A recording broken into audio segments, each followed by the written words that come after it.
உன்னதானே நான் மலை போல நம்ப இருந்தேன். மாதிரி ஆத்தா நீயும் கூட இருப்பேன்னு நான் உறுதியா இருந்தேன்னு. நான் என்ன பண்ணுவேன்? தப்பே பண்ணாத என் முத்து மாமாவ தப்பு பண்ணிருக்கோன்னு எல்லாரும் நினைக்கிற அளவுக்கு விட்டியே. ஊருக்காரங்க மத்தியில அழகுடிய வச்சிட்டியே. ஐயா, இப்போ நியாயம் ஜெயிச்சிருச்சு பாத்தீங்களா? சரிப்பா, எங்களுக்கே இது மனசுக்கு கஷ்டமா தான்ப்பா இருக்கு. கடவுள் தீர்ப்புங்கிறதுனால எதையும் யாராலையும் மறுதளிக்க முடியாதுப்பா. ஆத்தா, என்ன இப்படி கைவிட்டுட்டியே. ஏதோ அம்மனை இவங்க தான் மொத்தமா குத்தகைக்கு எடுத்த மாதிரி அம்மன் தீர்ப்பு சொல்லிடும், அம்மன் தீர்ப்பு சொல்லிடும்னு சொன்னாங்க. ஆனா இப்போ என்ன ஆச்சுன்னு பாத்தீங்கல்ல? நல்லவங்க நல்லவங்கன்னு கூப்பாடு போட்டவங்க இப்ப தலை குனிஞ்சு நிக்கிறாங்க. சாயம் வெளுத்து போச்சுங்கிற பயத்துலதான் இப்ப பேச வார்த்தை வரல.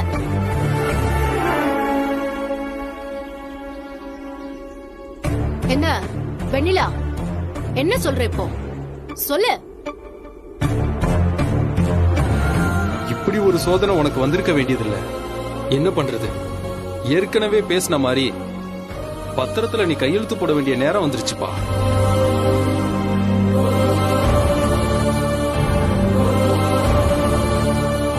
அதுக்கு முன்னாடி பத்திரத்துல இருக்கிற வாசகத்தை ஊரு முன்னாடி வாசிக்கிறது நல்லதுப்பா.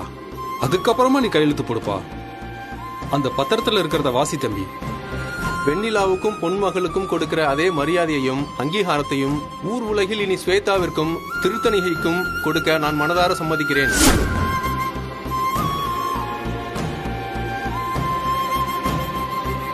இதில் என்ன தவறுதல் ஏற்பட்டாலும் ஊரார் மத்தியில் பதில் சொல்ல நான் கடமைப்பட்டவன். இப்படிக்கு முத்தரசன்.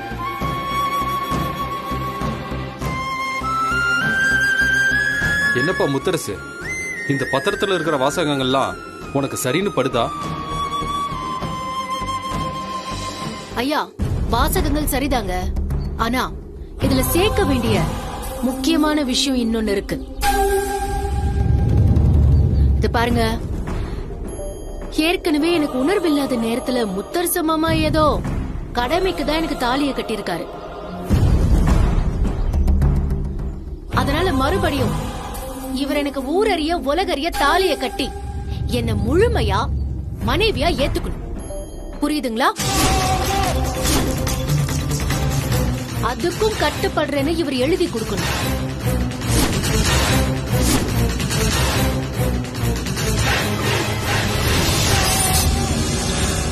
என்னால முடியாது, நிச்சயமா என்னால முடியாது.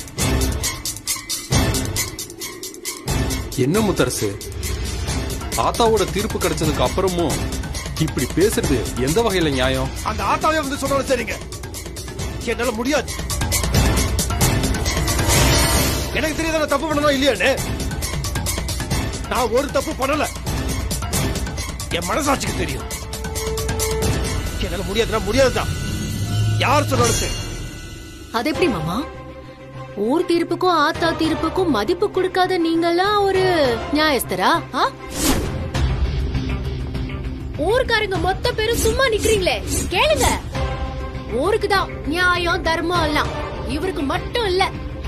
புரியுதுல்ல உங்களுக்கு?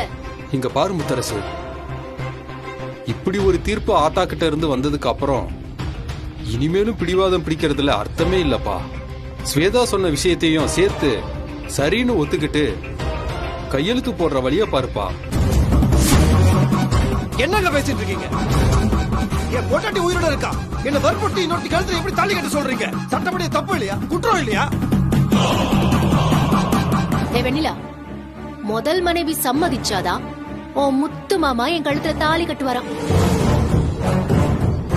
நீ மொத்தமா குத்திகைக்கு எடுத்திருக்கியே இந்த ஆத்தா, உனக்கு எதிரா தீர்ப்பு கொடுத்துருச்சுன்னு குமுறிக்கிட்டு இருக்காத. நீ ஆத்தாவோட பக்தே தானே?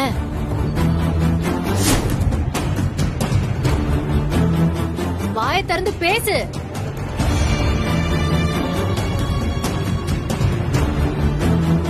நான் ஆத்தாவோட பக்ததான், ஆத்தாவுக்கு கட்டுப்பட்டவதான். ஆனா அது அத்தனையும் தாண்டி எனக்கு என் முத்து மாமா மேல மிகப்பெரிய நம்பிக்கை இருக்கு. மாமா தப்பே பண்ணிருக்க மாட்டாரு. 1000 பேரு சேர்ந்து நின்னாலும் சரி, என்னால நான் சொன்ன விஷயத்துல இருந்து மாறவே முடியாது. அப்படி இருக்கும்போது எப்படி என் முத்து மாமா ஸ்வேதாவை மனைவியா ஏத்துக்க முடியும்? பாத்தீங்களா, புருஷனும் பொண்டாட்டியும் 2 பேரும் சேர்ந்து பேசுற பேச்ச கேட்டீங்களா? இங்க பாருங்க, ஊர் பெரியவங்க எல்லார்கிட்டயும் நான் கெஞ்சி கேட்டுக்கிறேன். என் முத்து மாமாவுக்குன்னு இருக்கிற மரியாதையும் பெருமையும் உங்க எல்லாருக்கும் தெரியும். ஒரே ஒரு வாரம் எங்களுக்கு அவகாசம் கொடுங்க. என் முத்து மாமா குத்தமே இல்லாதவர்னு நான் நிரூபிச்சு காமிக்கிறேன்.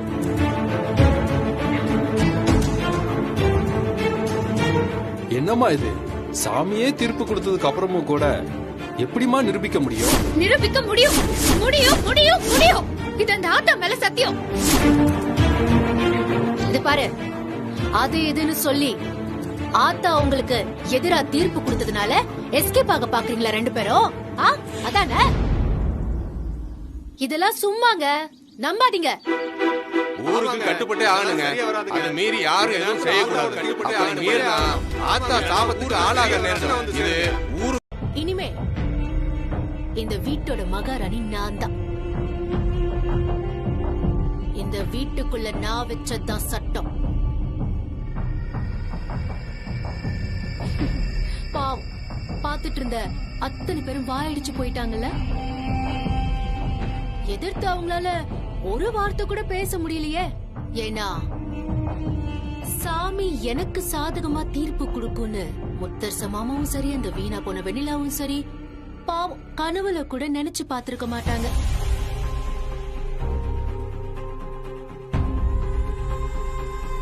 ஒரு வாரத்துல அவ என்னத்த கிழிக்க போறா? ஒண்ணும் பண்ண முடியாது. ஸ்வேதாவை அடிச்சுக்கிறதுக்கு ஆளே கிடையாது. அதுக்கு இன்னொருத்தி பிறந்து வந்தாதான் உண்டு.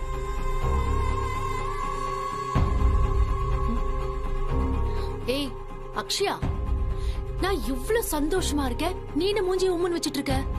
Come on, enjoy the moment.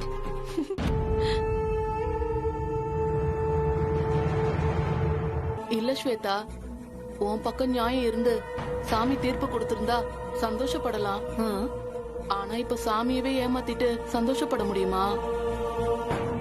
பெரிய குத்தமாயிடுமோன்னு மனசுக்குள்ள ஒரு மாதிரி பயமா இருக்கு. என் உள் மனசுல நான் என்ன நினைச்சுக்கிட்டு அங்க வந்து நின்னேன்னு அந்த ஆத்தாக்கு தெரியாதா என்ன?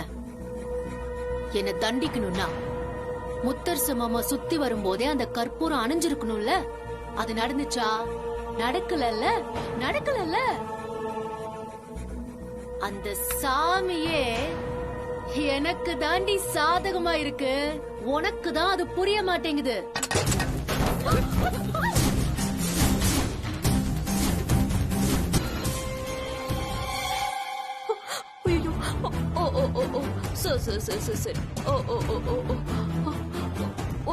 ஒண்ணுல பாத்தியா ஸ்வேதா, பாத்தியா? இப்பதானே சொல்லிக்கிட்டு இருந்தேன் சாமி குத்தமாயிடும்னு.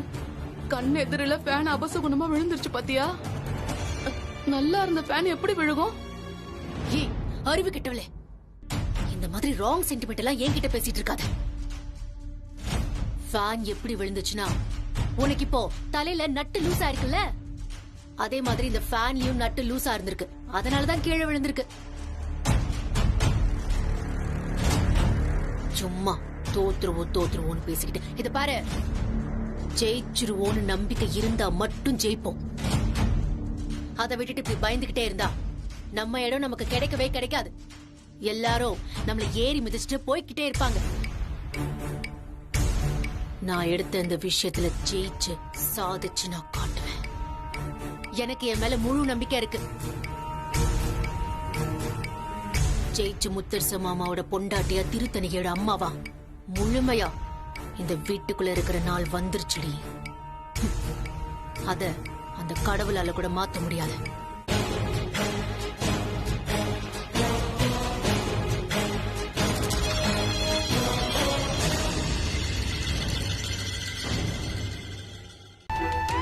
எனக்கு ஒண்ணுமே புரிய மாட்டேங்குது. நான் குற்றவாளின்னு முடிவு பண்ணிட்டாங்க. எல்லாருக்கும் முன்னாடி நான் தலை குனிஞ்சுதான் நின்னேன். மாமா, ஊர் என்னை பற்றி என்ன நினச்சா அதை பற்றி நான் கவலைப்பட போகிறதில்ல. அந்த நேரத்தில் நான் யோசிச்சதெல்லாம் நீ என்னை பற்றி என்ன நினைக்கிறேன்னா அப்போ உன் முகத்தை தான் பார்க்கணும்னு நினச்சேன். நீயும் ஒரு வேளை என்ன சந்தேகப்பட்டியோன்னா ஒரு நிமிஷம் தப்பாக நினச்சிட்டேன். ஆனால் அந்த நேரத்தில் கூட நீ எல்லாருக்கும் முன்னாடியே என் மாமா தப்பு பண்ணியிருக்க மாட்டாருன்னு சொன்ன பார்த்தியா? அப்பதான் போன உசுரடுக்கு திரும்ப வந்துச்சு.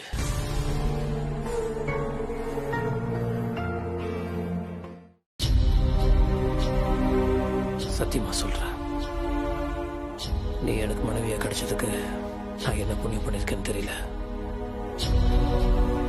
என்ன முத்து மாமா, இங்க பாரு, நீ யாருக்காகவும் எங்கேயும் தலை குனிஞ்சு நிக்க கூடாது. தலை நிமிர்ந்துதான் நிக்கணும் முத்து மாமா. அதெல்லாம் சரி வெண்ணிலா, அதுக்காக நாம என்ன வேணாலும் பண்ணலாம். குழந்தைய போட்டு தாண்டுன பச்சை குழந்தை, அதெல்லாம் என்னால ஏத்துக்கவே முடியல.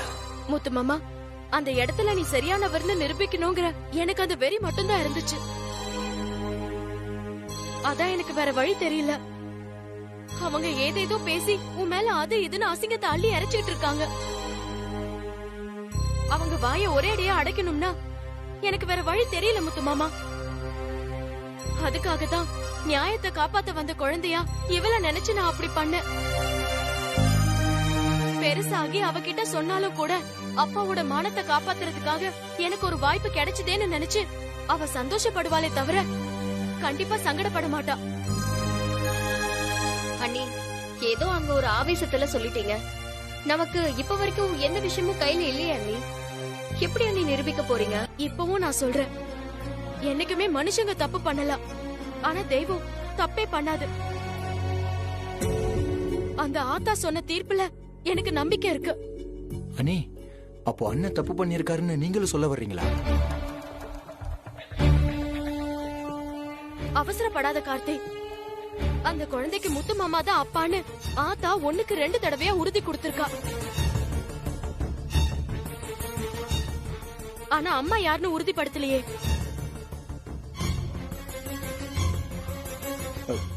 என்ன நீ குழப்புறீங்க?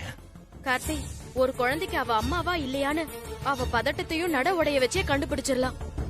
ஸ்வேதா கிட்ட அந்த குழந்தைக்கு அம்மாங்கிற எண்ணம் துளி கூட இல்லவே இல்ல.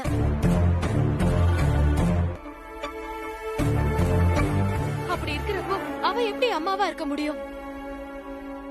வெண்ணிலா, நீ என்ன சொல்ல வர? நான் கேட்ட ஒரு வார அவகாசமே என் மனசுல அழுத்தமா ஒரு விஷயம் தோணுனதுனாலதான். அது உண்மைன்னு மட்டும் தெரிய வந்துச்சுன்னா அதுக்கப்புறம் நான் நடந்துக்கிற விதமே வேறையா இருக்கும். ஆனா இந்த ஒரு வார அவகாசத்தை அங்க இருக்கிற பெரிய மனுஷங்க கிட்ட நான் வாங்கல, அந்த ஆத்தா கிட்ட வாங்கி இருக்கேன். ஆத்தா கண்டிப்பா ஒரு நல்ல வழியை காட்டுவான்னு மட்டும் எனக்கு நல்லா புரியுது. நடக்கும் முத்து மாமா, நடக்கும். நம்பிக்கை வைக்கிற காரியம் ஜெயிக்கும். நம்ம கிட்ட நியாயமோ தர்மமோ இருக்கு. அது ஜெயிக்கலனா வேற என்ன ஜெயிக்கும்?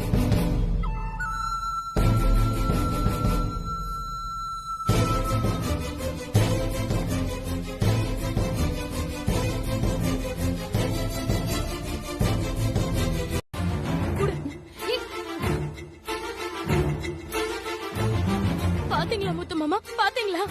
அவர் என்ன சொன்னாரு கேட்டீங்களா? திருத்தணிக்கே நம்ம குழந்தை முத்து மாமா, நம்ம குழந்தை. குழந்தை இறந்து போச்சுன்னு யாரோ போய் சொல்லிருக்காங்க. இது நம்ம ரத்தம் முத்து மாமா, நம்ம வாரிசு. ஊரை கூட்டி இந்த விஷயத்தை முதல்ல சொல்லணும். ஏய், குழந்தை குடு, குடுறி, குடு, விடு. அழக்கூடாது, அழக்கூடாது. எவனோ ஒரு சாமியார காசு கொடுத்து வர வச்சு அவர் வருவாராம், அப்படியே என் தங்க மோதிரத்தை தூக்கி வீசுவாராம், இவ கொடுத்த அரிசிய வாங்கிப்பாராம், கருப்பு வெள்ளை சங்க காமிச்சு ஒரு கதை சொல்லுவாராம். இப்போ இதெல்லாம் நாங்க நம்பணுமா என்ன? அதுக்கெல்லாம் வேற ஆளை பாத்துக்கோங்க. இதுக்கெல்லாம் ஆள் நான் இல்ல. நீங்க பாருங்க, குழந்தைய குடுக்கவும் முடியாது, ஒன்னும் பண்ண முடியாது. நீங்க எங்க வேணாலும் போய் பேசிக்கோங்க. இதே ஊர் முன்னாடிதான் அந்த ஆத்தா பார்த்து ஒரு தீர்ப்ப சொல்லிருக்காங்க. முதல்ல அத மதிக்க கத்துக்கோங்க. இன்னும் ஒரு வாரம் தான் உங்களுக்கு டைம். அத மதிக்காத உங்க முன்னாடி நான் எதுக்காக இந்த தீர்ப்பை மதிக்கணும்? என்னால எதுவுமே ஏத்துக்க முடியாது.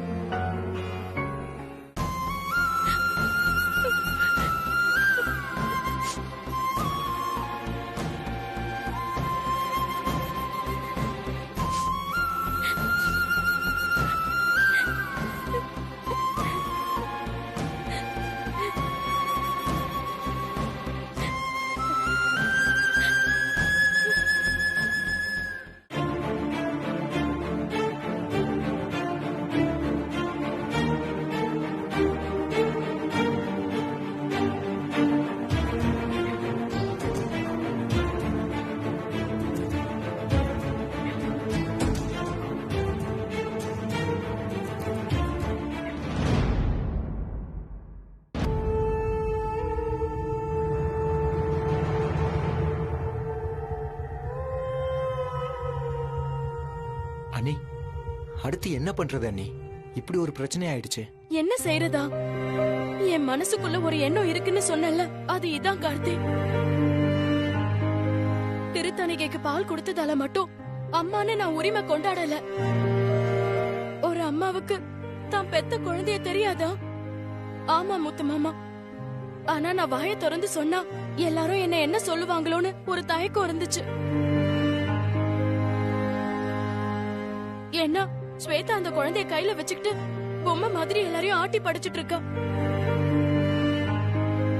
எப்ப இந்த சாமியார் வந்து அருள் வாக்கு சொன்னாரோ அப்பவே என் தயக்கம் எல்லாம் உடைஞ்சு சந்தேகமே இல்லாம திருத்தணிக நம்ம குழந்தை முத்து மாமா. திருத்தணிக நம்ம குழந்தைதான். வெண்ணிலா, உன் உணர்வை நான் மதிக்கிறேன். ஆனா நம்ம வெறும் உணர்வை வச்சு ஒன்னும் பண்ண முடியாது. ஊர் உலகம் நம்மளும் அதுக்கு சாட்சியம் தேவை. வெண்ணிலா, 7 நாளுக்குள்ள உண்மையை நம்ம நிரூபிச்சு ஆகணும். அப்பதான் நடக்க போற அநியாயத்திலிருந்து நம்ம உண்மையை காப்பாற்ற முடியும்.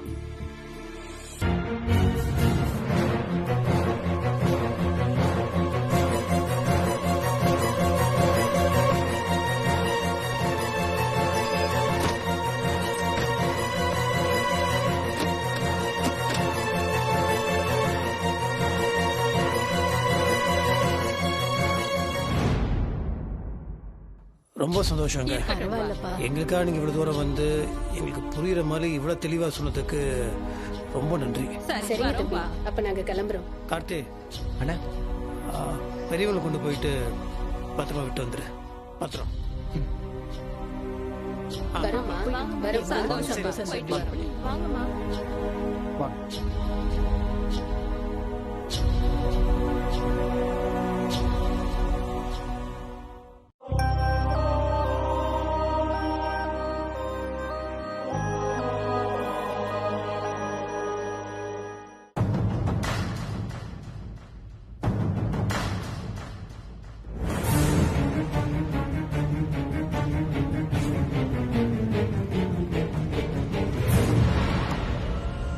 ஸ்வேதா, கதவு தர. ஸ்வேதா, ஸ்வேதா, ஸ்வேதா, அங்க பாருங்க. ஸ்வேதா, கதவு தர. ஸ்வேதா, என்ன பண்ணிட்டு இருக்க? கதவு தர. கதவு தர ஸ்வேதா. ஏய், போட.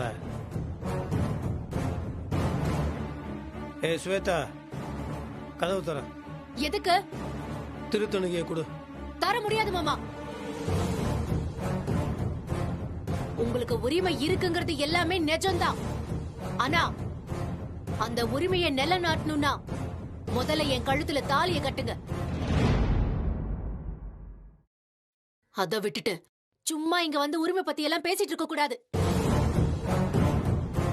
ஏதாவது கோல்மால் வேலை பண்ணி உங்களுக்கு சாதகமா எல்லாமே மாத்திரலான்னு பாக்குறீங்கல்ல? இப்படி கதவை திறக்க போறியோ இல்லையா? முடியாதுன்னா முடியாது. இப்ப சொல்றேன், இன்னைக்கு மட்டும் இல்ல, இந்த 7 நாளும் நான் உள்ளே தான் இருக்க போறேன்.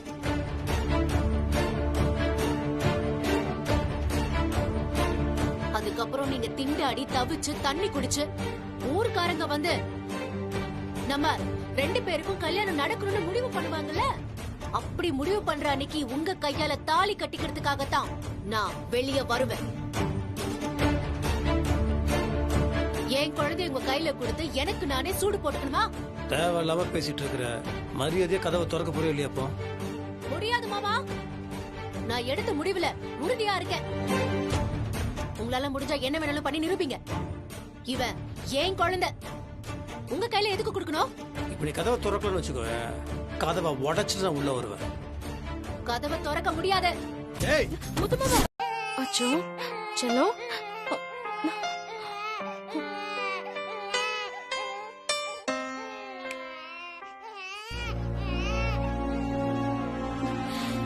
மாமா ஏன் அழுறா?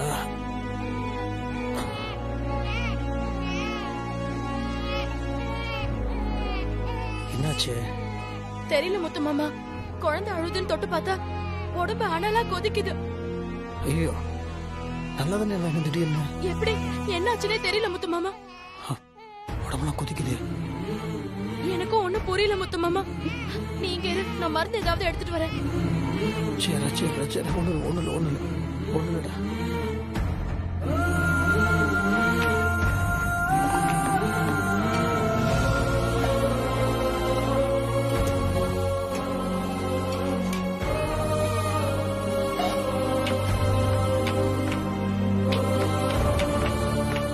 வெண்ணிலா, குழந்தை அழுவ சத்தம் கேட்டுச்சு. என்ன பண்ணிட்டு இருக்க? குழந்தைக்கு ரொம்ப காய்ச்சல் அடிக்குது. ஐயோ, அதான் மருந்து வரசுறேன்.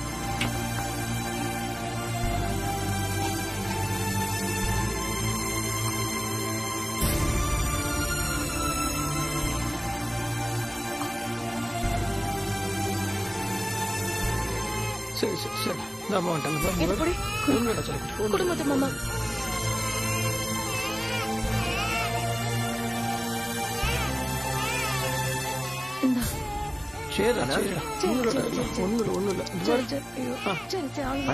என்னண்ணா ஆச்சு? நீங்க என்னடா தூங்க இங்க பண்ணிருக்கீங்க? இல்லண்ணா, பொன்மகள் அழுற சத்தம் கேட்டுச்சு, லைட் வேற இருந்துச்சு, அதான் வந்து பார்த்தோம். அது ஒண்ணு இல்லடா, திடீர்னு அழ ஆரம்பிச்சிட்டா ஜுரம் அடிக்கிற பாவம்.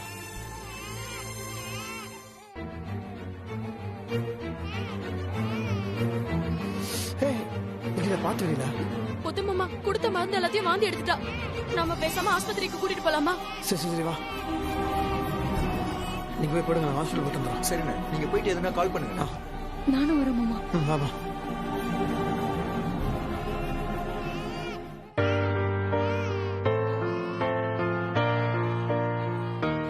வேற தூக்கத்துக்கு எடுத்துக்கிட்டே தூங்குடா பேசாம.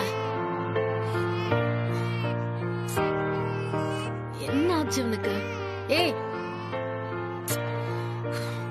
டேய், என் உயிரை எடுக்காத, வா. என்னடா? ஏய், ஏன்டா இப்படி போட்டு என்ன படாத பாடுபடுத்துற? தூங்கி தொலைக்க வேண்டியதானே. என்னது உடம்பு சுடுது? காய்ச்சல் அடிக்கிற மாதிரி இருக்கே. அண்ணா என்னண்ணா, நீங்க 2 பேர் மட்டும் வந்திருக்கீங்க, குழந்தை எங்க? இல்லடா, ஜுரம் அதிகமா இருக்கடா, அட்மிட் பண்ண சொல்லிட்டாங்க. சுவேதா எங்கடா? அவங்க மேலதான். மேல இருக்காங்க. என்னன்னு தெரியலையே. சிம்ரன், ஜனனி வாங்க. குழந்தை மூச்சு திணற மாதிரி அழுதுட்டு இருக்கு ஸ்வேதா. சொன்னா கேளு ஸ்வேதா.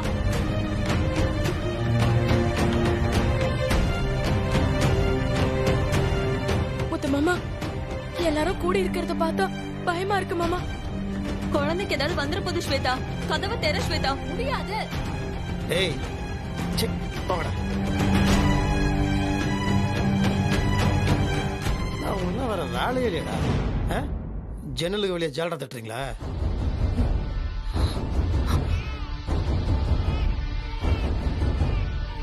குழந்தை எழுதிட்டு இருக்கு. டேய், குழந்தை எழுதிட்டு இருக்குல்ல, குழந்தைக்கு உடம்பு சரியில்லையா? மூஞ்சுகளை முகர கட்டியும் பாரு. ஏ ஸ்வேதா, குழந்தை ஆடுது. ஒண்ணும் இல்ல, குழந்தை நல்லாதான் இருக்கு. ஏன் போ? நல்லா இருக்கு, அப்புறம் ஏன் அழுவுது? அறிவு கட்ட முட்டம். ஜுரம் அடிக்குதா? இப்ப கதவை திறக்க போறியா இல்லையா? முடியாது மாமா. இந்த பாரு, குழந்தைக்கு ஜுரம் அடிக்குதுன்னு தெரியும். மரியாதையா கதவை திற. உன் ஜாடுறாங்களோட மூஞ்ச பார்த்தாலே தெரியுது. பாரு, பொன்மகளுக்கு உடம்பு சரியில்லை, ஹாஸ்பிட்டல் கொண்டு போயிருக்கோம். கொஞ்ச நேரம் விட்டு அவளுக்கு ஃபிட்ஸ் வந்திருக்கும். கண்டிப்பா இவனுக்கு உடம்பு சரியில்லாம இருக்கு. கதை தர. காய்ச்சல் எல்லாம் ஒண்ணும் இல்ல, ஏதோ லேசான ஜுரம் தான். நான் பாத்துக்கிறேன். ஏய் ஸ்வேதா, பைத்தியக்காரமா பேசிட்டு இருக்காத. பொன்மகளுக்கு ஜுரம் வந்தா கண்டிப்பா இவனுக்கு ஜுரம் வந்திருக்கும். 2 பேரும் ரெட்ட குழந்தைங்க. கதவை தர. எந்த காலத்துல என்ன பேசிட்டு இருக்கீங்க?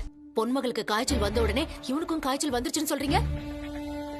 பொன்மகளுக்கு காய்ச்சல் வந்தா அதே நேரத்துல திருத்தணிக்கும் காய்ச்சல் வரக்கூடாதா என்ன? இப்ப நான் சொல்றேன், பொன்மகளுக்கு வந்த காய்ச்சலோட வைரஸ் தான் இதோ அப்படியே டிராவல் பண்ணி வந்து இதோ இவனுக்கும் அட்டாக் ஆயிருக்கு. வெங்காயம் பண்ணுது. இருக்கிறதுல கேவலமான வைரஸ் நீதான். அந்த டெல்டா வேரியண்டோட ஒன்ன பார்த்தா பயப்பட வேண்டியதா இருக்கு. உங்ககிட்ட முழு குடும்பத்துக்கே வந்துரும் இந்த கொரோனா. குழந்தையோட உயிரோட விளையாட கதவு தர. ஆமா, வெளிநாட்டுல இருந்து வந்த காய்ச்சல் ஏன் இங்க வருது இல்லையா? அது எப்படி வருது? நேரம் கிட்ட நேரம் லாஜிக்க பேசிட்டு ஒழுங்கு மரியாதை கதவு திறக்க போறியா இல்லையா? ஐயா, நான் ஒன்னும் லாஜிக் பேசல, நான் கரெக்டா தான் பேசிட்டு இருக்கேன். என் குழந்தைய பாத்துக்க எனக்கு தெரியும். கதவை திறக்க முடியாது. நீங்க தயவு செஞ்சு போங்க. ஸ்வேதா, குழந்தையோட உயிர் தான் முக்கியம். உன்னோட பிடிவாத முக்கியம் கிடையாது. மரியாதை கதவை திறக்க போறியா இல்லையா? அண்ணா, இவகிட்ட எல்லாம் என்னென்ன பேசிக்கிட்டு வாங்கின நம்ம கதவை உடைப்போம். என்னதே கதவு உடைக்கிறீங்களா? கதவு உடைச்சு பாருங்க, அப்புறம் என்ன நடக்குன்னு பாருங்க. டேய் ஸ்வேதா, என்ன உள்ள ஓவரா பேசிட்டு இருக்க? டேய், இந்த நேரத்துல எது கத்துற? கொஞ்சம் அமைதியா இரு. என்னன்னா என்ன சும்மா இருக்க சொல்ற? உள்ள குழந்தைக்கு உடம்பு சரியில்லை, ஹாஸ்பிடல் கூட்டு போலாம்னு சொன்னா அவதான் லூஸ் மாதிரி பேசிட்டு இருக்கா. அண்ணா, இதெல்லாம் சரிப்பட்டு வராது. வாங்க நான் கதவை உடைப்போம்.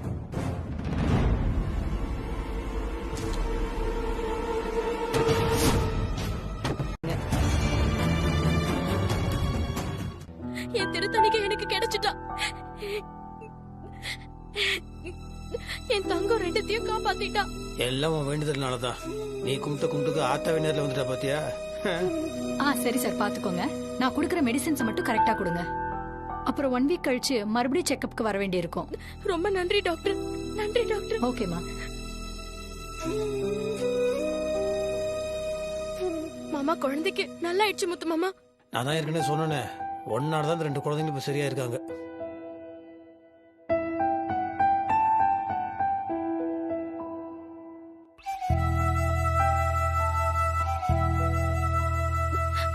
முத்து மாமா, பாத்தியா முத்து மாமா? ராத்திரி எல்லாம் அனலா கொதிச்சுது. இப்ப 2 பேருக்கும் சரி ஆயிடுச்சு.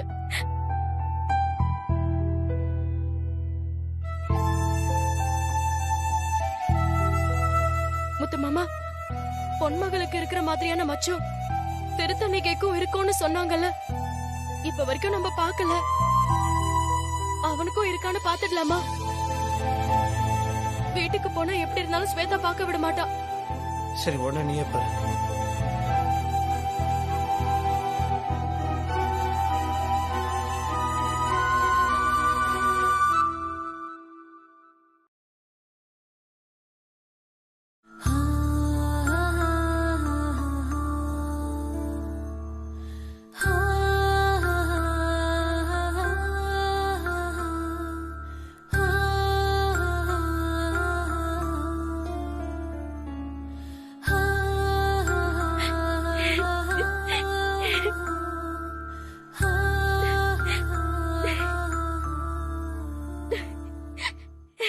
பாத்தியா முத்து மாமா? இவனுக்கும் அதே இடத்துல மச்சம் இருக்கு முத்து மாமா.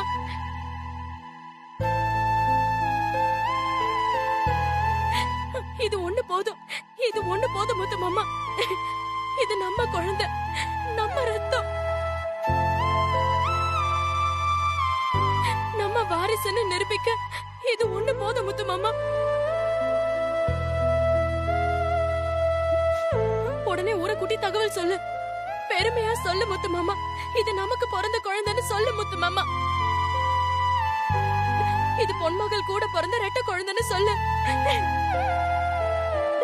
நம்ம குழந்தை நமக்கு கிடைச்சிடுச்சு. என் திருத்தணிகை எனக்கு கிடைச்சிட்டா.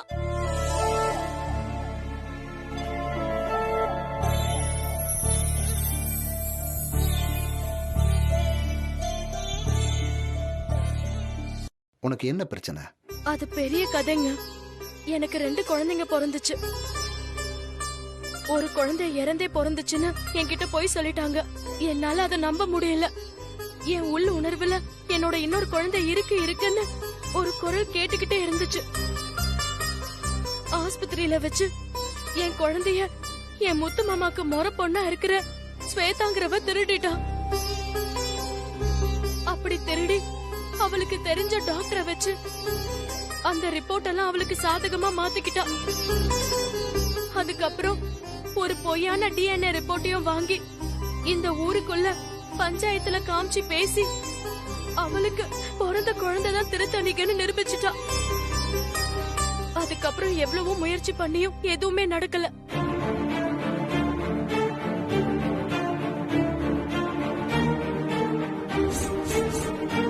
பார்த்தல்ல முத்தரசு, இந்த நிமிஷம் வரைக்கும் கற்பூரம் எரிஞ்சுக்கிட்டு தான் இருக்கு. இவர் எனக்கு ஊரறிய உலகறிய தாலிய கட்டி என்ன முழுமையா மனைவியா ஏத்துக்கணும். ஒரே ஒரு வாரம் எனக்கு அவகாசம் கொடுங்க. என் முத்து மாமா குத்தம் இல்லாதவர்னு நான் நிரூபிச்சு காமிக்கிறேன்.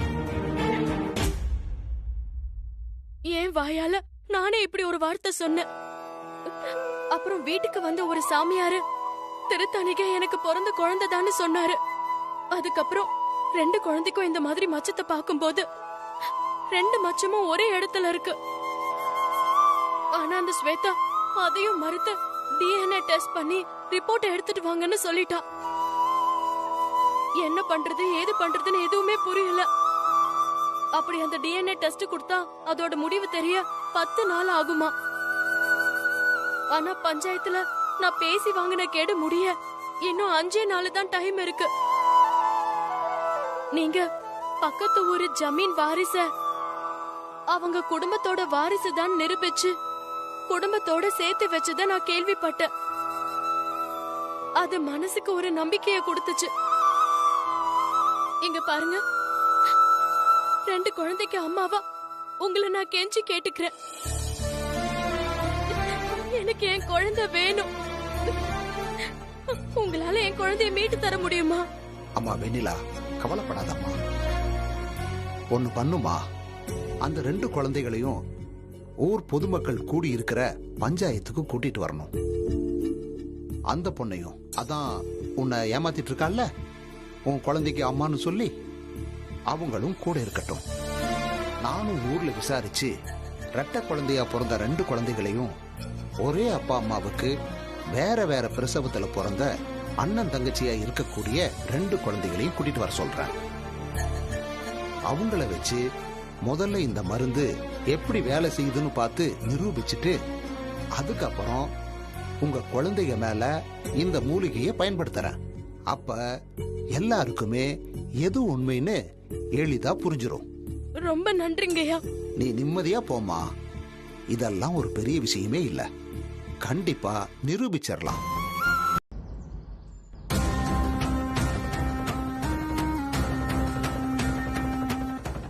அதே மூலிகை தான் பாத்துக்கோங்க.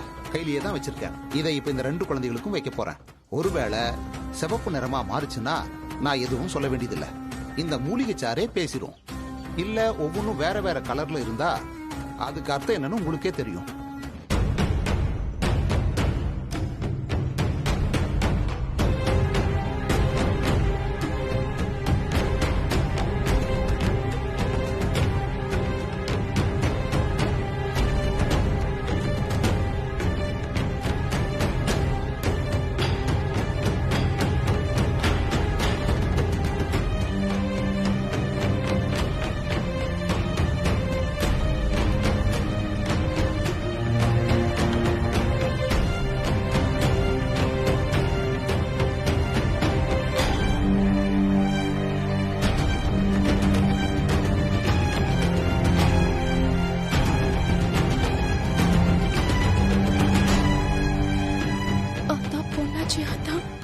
நீதான் காப்பாத்தணும்.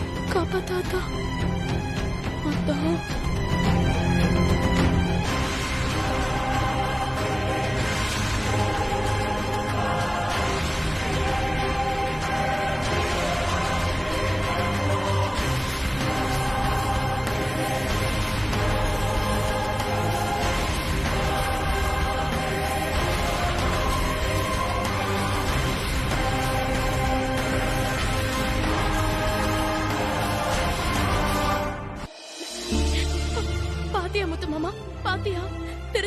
குழந்தை தானே நிரூபணம் ஆயிடுச்சு. திருத்தணிக்கு நம்ம குழந்தை தான் முத்து மாமா. பாரு, 2 கையில வச்ச பச்சையிலயும் சிகப்பா மாறிடுச்சு பாரு. பரவாயில்லையே, ரொம்ப கஷ்டமான விஷயத்த இவ்வளவு ஈஸியா முடிச்சிட்டீங்களே. இத்தனை நாளா இத பத்தி நல்லதுப்பா. ஏகப்பட்ட வாக்குவாதம் நடந்துட்டு இருந்துச்சு. அத வெறும் பச்சளைய வச்சு நிரூபிச்சிட்டீங்க. இதை விட வேற என்ன ஆதாரம் வேணும்? தலைவரே, தீர்ப்பு சொல்லிட வேண்டியதானே? தீர்ப்பு என்னப்பா தனியா சொல்லிக்கிட்டு? சந்தேகத்துக்கு இடம் இல்லாம 2 குழந்தையும் முத்தரசன் வெண்ணிலாவுக்கு பிறந்த குழந்தைதான்னு நிரூபணம் ஆயிடுச்சே. இதுக்கப்புறம் இனி என்ன தனியா தீர்ப்பு சொல்ல வேண்டியிருக்கு? பெரிய மனுஷங்களே வணக்கம். ரொம்ப அவசரப்படாதீங்க. இத பாருங்க, இப்ப சொன்னீங்களே தீர்ப்பு, அத என்னாலலாம் ஏத்துக்க முடியாதுங்க. ஏமா ஏன் இப்படி பேசுற? உன் கண்ணுக்கு எதிர இப்ப நீ நடந்த விஷயத்தெல்லாம் பார்த்துட்டு தானே இருந்த. சரிங்க, அவசரப்படாம பொறுமையா நான் சொல்றத கேளுங்க. உங்களுக்கு எல்லாம் அந்த பழமொழி தெரியுமா தெரியாதான்னு எனக்கு தெரியல, பரவாயில்ல, நான் சொல்றேன். கண்ணால காண்பதும் பொய், காதால கேட்பதும் பொய், தீர விசாரிச்சு அறியறதே மெய்ன்னு சொல்லுவாங்க. அந்த விஷயம் கூட உங்களுக்கு தெரியாதா? ஏதோ ஒரு மருந்து கொண்டு வந்து வச்சாங்க, மைய கொண்டு வந்து வச்சாங்க, அது கலர் கலரா மாறிச்சுன்னு சொல்லிட்டு உடனே அது வெண்ணிலாவுக்கும் முத்தரச மாமாவுக்கும் பிறந்த குழந்தைன்னு சொல்றீங்களே, இதெல்லாம் கொஞ்சம் கூட நியாயம் கிடையாது. என்னம்மா இது? ஊர் முன்னாடியே இதை நிரூபிச்சிருக்காங்க. நிரூபிச்சதுக்கு அப்புறமும் நீ இப்படி தகராறு பண்ணா எப்படி? இவரும் ஒரு மூலிகையை கொண்டு வந்திருக்காரு. அத வச்சு இப்போ நீங்க பண்ணீங்களே ஒரு டெஸ்ட், அதே மாதிரி இவரும் ஒண்ணு பண்ணுவாரு. தாராளமா பண்ணி பார்க்கட்டும். ஆனா என் முடிவை பொறுத்த வரைக்கும் எந்த மாற்றமும் இல்ல. நான் ரொம்ப உறுதியா இருக்கேன். இத பாருங்க, என் கையில பச்சளை சாறு ஒண்ணு வச்சிருக்கேன். ஒருவேளை ஒன்னா பிறந்த 2 குழந்தையா இருந்தா 2 பேருக்குமே கையில இந்த பச்சளை கருப்பா மாறும். அப்படி இல்லைன்னா ஒரு குழந்தைக்கு பச்சளை கருப்பாவும் இன்னொரு குழந்தைக்கு பச்சளை வெள்ளையாவும் மாறும். அப்படி இருந்தா அந்த குழந்தைங்க ஒன்னா பிறக்கலன்னு அர்த்தம்.